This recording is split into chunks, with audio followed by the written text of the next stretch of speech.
बेंगलुरु के एक सरकारी दफ्तर में एक लोअर डिवीजन क्लर्क 50 एप्लीकेशन दिन की प्रोसेस करते हैं। वहीं कुछ ही दूर एक प्राइवेट कंपनी में एक एआई एप्लीकेशन 10,000 एप्लीकेशंस एक दिन में प्रोसेस करते हैं। ये असलियत है, लेकिन ये असलियत धीरे धीरे बदल रही है। सरकार ने हाल ही में 10,372 करोड़ एलोकेट किए हैं फॉर एआई ट्रांसफॉर्मेशन। एक ऐसा ट्रांसफॉर्मेशन जो 45 लाख सरकारी अफसरों की शायद जिंदगी बदल देगी, शायद नौकरियां बदल। तो अगर आप एक यूपीएससी के कैंडिडेट हैं, एक एसएससी के कैंडिडेट हैं, या कोई बैंक पीओ की नौकरी के लिए तैयारी कर रहे हैं, या ऑलरेडी एक सरकारी ऑफिसर या वर्कर हैं, this video is going to be a reality check how AI in government jobs is going to change the future. पहले बात करते हैं कि एआई ऑलरेडी काम कर रहा है। आपको लगता होगा कि यार एआई गवर्नमेंट जॉब्स थोड़ी सी मनगढ़ंत कहानी है, साइंस फिक्शन है, पता नहीं कितने साल लग जाएंगे ये होने में। रियलिटी पता क्या है? बहुत अलग। Indian railways, one of the largest employers in the government sector, उन्होंने एक एआई चैटबॉट रोल आउट किया है, आस्क दिशा। 4 मिलियन 40 लाख लोग रोज उसे यूज करते हैं। Ticket booking, cancellation, queries in multiple Indian languages handled with 85% accuracy. एक रोबोट है उस्ताद के नाम से, रेलवे ट्रैक्स को चेक करता है। It is preventing 90% failures through predictive maintenance. ये पायलट प्रोग्राम्स नहीं है, ये लाइव हैं, ऑपरेशनल हैं। स्केल पे रेलवेज की दुनिया उसकी ऑपरेशंस इंपैक्ट कर रहा है। State bank of India, YONO platform सुना होगा, 50 मिलियन पीपल उसे यूज करते हैं। उनका एआई चैटबॉट हर सेकंड में पता कितनी क्वेरीज हैंडल करता है?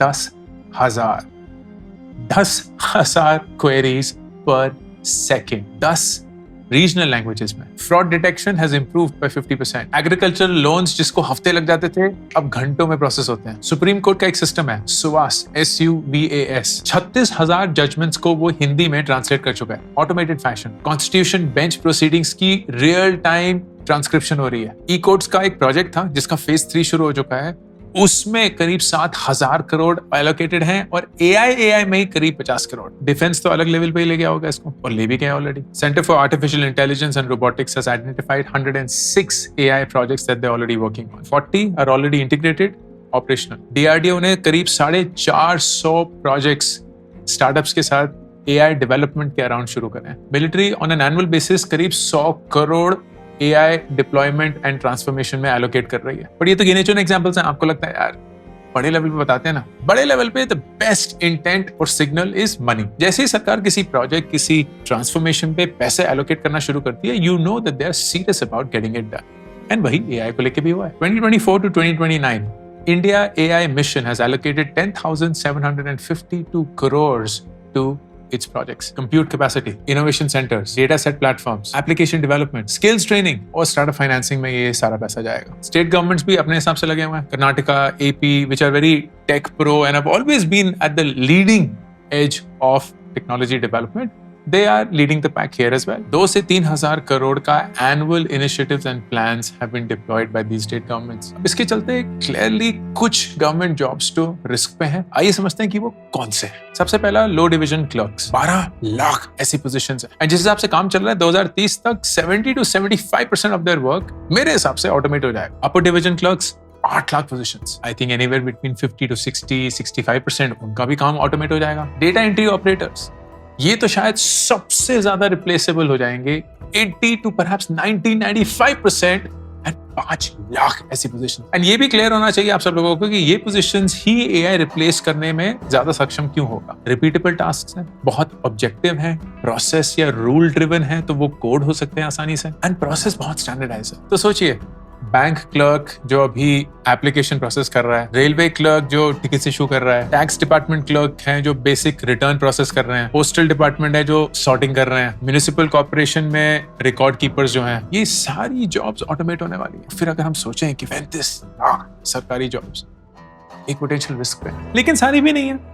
कुछ मेरे हिसाब से जॉब्स हैं जो ऑलमोस्ट एआई प्रूफ कह लीजिए होंगी। फॉर एग्जाम्पल IAS ऑफिसर्स, 5,000 ऐसी पोजीशंस हैं। IPS ऑफिसर्स, 4,500 ऐसी पोजीशंस हैं। IFS, 1,000 ऐसी सच पोजीशंस हैं। ये role human mind, judgement, creative thinking, critical reasoning, इन सब का सबसे मैक्स यूज करते हैं, which is very hard, at least for now, for AI to replace और रेप्लिकेट। तो फील्ड इन्वेस्टिगेटर्स हो गए, सिक्योरिटी पर्सनल हो गए, सोशल वर्कर्स हो गए, अर्बन प्लानर्स हो गए, पॉलिसी मेकर्स हो गए, ये सारी रोल्स किसी हद तक, काफी हद तक AI। तो फिर टाइमलाइन क्या होगा? 2025 से 2027 I would say phase 1, 60% of DEOs या डेटा एंट्री ऑपरेटर्स इफेक्ट होने वाला, 35% of basic clerical work effect होने वाला। फिर 2027 से 2030 मोटा मोटा ले लीजिए, जब AI का अडॉप्शन और ट्रांसफॉर्मेशन एक्सेलरेट करेगा। यहाँ अब आपके LDCs, लोअर डिवीजन क्लर्क्स या अपर डिवीजन क्लर्क्स, वो इफेक्ट होना शुरू होंगे। 50-60% किसी भी चीज में जहाँ कॉम्प्लेक्स डेटा एनालिसिस चाहिए हो, रिसर्च चाहिए हो, वो इफेक्ट होने शुरू होंगे। फिर 2030 से 2035 तक शायद एक नया नॉर्मल सेट हो जाएगा, जहां सरकार का वर्कफोर्स शायद आज जितना है उसका 40% ही रहा हो, लेकिन एफिशिएंट होगा, ज्यादा इफेक्टिव होगा, ज्यादा ऑपरेशनली फॉरवर्ड प्रोग्रेसिव होगा। एंड उसके चलते आई फर्मली बिलीव जॉब्स जाएंगी, लेकिन नई जॉब्स भी क्रिएट होगी, और वो ऑलरेडी होनी शुरू हो चुकी है। नेशनल हाईवेज अथॉरिटी ने डेटा साइंटिस्ट के रोल्स और पोजीशंस ओपनली शेयर करना शुरू कर दिया। जॉइंट एडवाइजर पोजीशंस हैं, they require running knowledge of Python, of data processing, data research, and they are also getting paid fairly well. Digital India Corporation, they are hiring data scientists, they are hiring AI specialists, they are hiring digital transformation consultants. ISRO satellite data analysis के लिए AI scientists hire कर रहा है। DRDO defense applications के लिए machine learning experts hire कर रहा है। National Informatics Center NIC वो digital infrastructure के लिए experts hire कर रहे हैं। अगर आप UPSC का 2025 notification पढ़ेंगे, it is incredibly telling. आप क्लियरली देख सकते हैं ऑलमोस्ट हर एक रोल में एक टेक्नोलॉजी बेंट रिक्वायरमेंट स्किल कहीं ना कहीं घुसी हुई है, कहीं ना कहीं जड़ी हुई है। हाँ, ये है कि प्राइवेट और गवर्नमेंट सेक्टर का हमेशा एक अंतर रहेगा। जितनी तेजी से गवर्नमेंट मशीनरी अपने आप को चेंज कर सकती है, वो उतना तेज होता नहीं है जितना तेजी से प्राइवेट सेक्टर में हो सकता है। TCS ने 1 लाख लोगों को AI और ML में ट्रेन ऑलरेडी कर दिया है। सरकार अभी सोच ही रही। Apollo hospitals already stroke diagnosis के लिए AI यूज कर रहा है। वहां AIIMS, which is one of the best if not the best medical institution of India, AI करना चाहता है, टेक्नोलॉजी इंप्लीमेंट करना चाहते हैं, but the implementation is slow, the adoption is slow, both from the medical professional side and also patients willingness to consume that technology. और फिर एक बड़ा चैलेंज आता है यूनियंस का, कलेक्टिव्स का। सरकारी नौकरी टेक्निकली तो फायरेबल नहीं है, so there will always be this resistance. जैसे एक टाइम पे मुझे याद है, जब मैं SBI के ऑफिस जाता था, जब मैं छोटा था, तब टाइपराइटर्स थे, पासबुक्स प्रिंट होती थी या लिखी जाती थी, and there was this new thing called the computer, new thing called the internet, new thing called technology, जहां ऐसे पैसे नहीं गिनते थे बट मशीन में डाल देते थे, जहां पासबुक डिजिटली आपको मिलती थी, लिखी नहीं जाती थी, भरी नहीं जाती थी, जहां चेक डिपॉजिट ही नहीं होते थे, सब कुछ डिजिटली मूव होने लग गया था।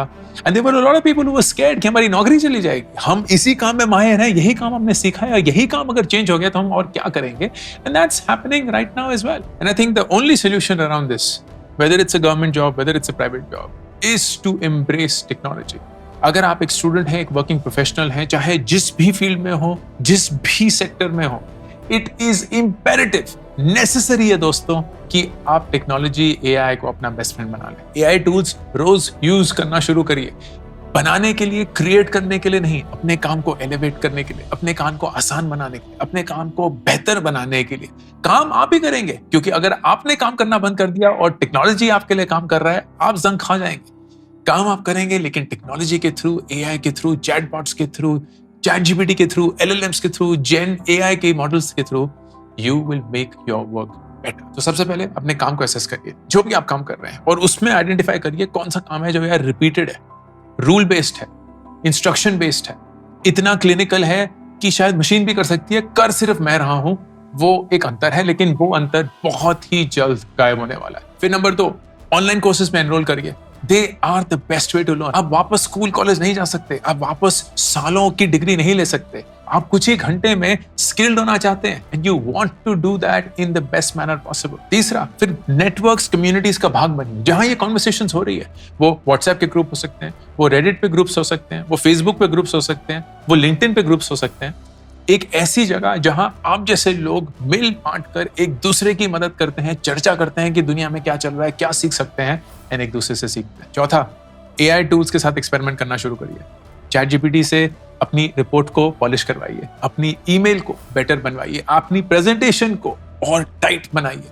Make it work for you by using it to elevate your work. और नंबर 5, अपनी इस पूरी सीख को देखिए कहाँ बेस्ट अप्लाई कर सकते इन द रियल वर्ल्ड। वो कोई जॉब होगी, वो कोई सेक्टर होगा, वो कोई फील्ड होगी, वो कोई डिपार्टमेंट होगा, वो कोई फंक्शन होगा, where what you know and how you have learned to use AI will be a unique combination जो सिर्फ आप सबसे बेस्ट कर सकते हैं। बहुत सारे लोग उसमें स्ट्रगल करेंगे। AI गवर्नमेंट जॉब्स को एलिमिनेट नहीं करेगा, वो तो हो भी नहीं सकता। वो उनको ट्रांसफॉर्म करेगा, एक ऐसे ढंग से करेगा जहां आप शायद गवर्नमेंट को पहचान भी नहीं पाएंगे, गवर्नमेंट खुद को नहीं पहचान पाएगा, but it will be something that will set the country up for success and you can choose to be an active part of that should you embrace technology as your best friend. ये अंकुर वारिकू का official YouTube career channel, मैं हूं अंकुर Warikoo, signing off. मेरी latest किताब beyond the syllabus सिर्फ teenagers के लिए लिखी गई है, क्योंकि उनको अपनी एक स्पेस चाहिए। वो एक बच्चे से एक अडल्ट बनने की जर्नी कवर कर रहे हैं, एंड इस जर्नी में बहुत सारी चीजें शायद उनको वैसे नहीं मिलती जैसे उनको उनकी जरूरत है। ये किताब उनके लिए, उनकी जर्नी के लिए, something that school will never teach you beyond the syllabus.